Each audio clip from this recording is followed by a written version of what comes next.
যে লড়াই ছিল 15.5 বছর ধরে চলে আসছিল, সেই লড়াইয়ের পরিসমাপ্তি পর্বে আমাদের দেশের ছাত্র তরুণ যুব সমাজ কোটা সংস্কারের দাবিতে যে আন্দোলন গড়ে উঠেছিল, সেই আন্দোলনকে দমানোর জন্য সরকার যে কুৎসিত পথ অনুসরণ করেছিল, সেই পথের কারণেই অসংখ্য জীবনের বিনিময়ে, হাজারো মানুষের ত্যাগের বিনিময়ে, দেশে প্রবাসে একই সাথে লড়াইয়ের বিনিময়ে এই জাতি সাময়িকভাবে মুক্তি পেয়েছে। এই পর্বে বাংলাদেশ কিভাবে সামনে দেশের জনগণের উন্নতি, নিরাপত্তা এবং অগ্রগতি নিয়ে বিশ্ব সম্প্রদায়ের সাথে কাজ করতে পারে, বিশেষ করে বাংলাদেশ এবং কোরিয়া এই ক্ষেত্রে তাদের পার্টনারশিপকে আরো কিভাবে উন্নত করতে পারে, সেই বিষয়গুলি আমরা আলোচনা করেছি।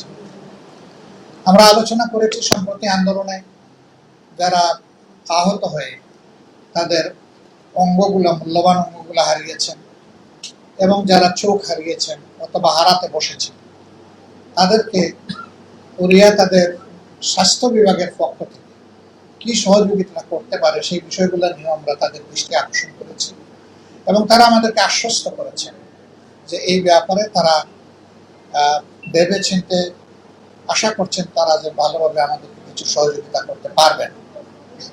এই মুহূর্তে এই সহযোগিতাটা আমাদের বড়ই প্রয়োজন, নইলে অনেকগুলা জীবন আজীবনের জন্য পঙ্গু এবং বিপর্যস্ত হয়ে যাবে।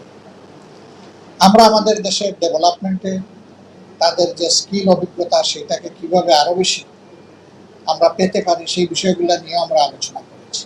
একই সাথে কোরিয়াতে বসবাসরত বাংলাদেশিরা আরো কিভাবে বড় অবদান রাখতে পারেন এবং এদেশ থেকে আরো বেশি স্কিল ওয়ার্কার কোরিয়ায় যেতে পারেন সেই বিষয়গুলো আমরা আলোচনায় এনেছি।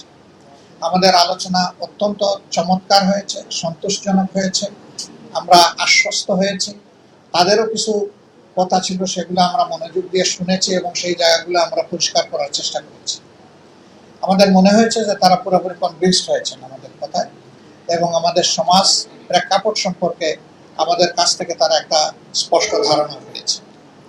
তো আমরা আবারও আমাদের দেশে কোরিয়ার যে মাননীয় রাষ্ট্রদূত আছেন তাকে আমরা আমাদের অন্তরের অন্তঃস্থল থেকে আমরা কৃতজ্ঞতা জানাচ্ছি। 15.5 বছর আমাদের উপর তাণ্ডব চলার পরে এই অফিস খুলে বসেছে আমরা মাত্র 2 মাস।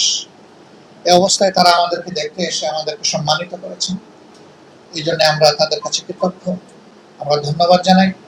একই সাথে আমরা আশা করি দুই দেশ আগামীতে পারস্পরিক শ্রদ্ধা এবং সহমর্মিতার ভিত্তিতে আরো বেশি সামনে এগিয়ে যাবে। দুই দেশের সম্পর্ক উন্নয়নের একটা চূড়ার দিকে আগাবে এই প্রত্যাশা ব্যক্ত করে আপনাদের সকলকে, আপনাদের মাধ্যমে জাতিকে আমরা অভিনন্দন জানিয়ে এখানে আমার কথা শেষ করছি। এরপরে আমাদের রেসপেক্টেবল গেস্ট হয়তো তিনি কিছু বলবেন।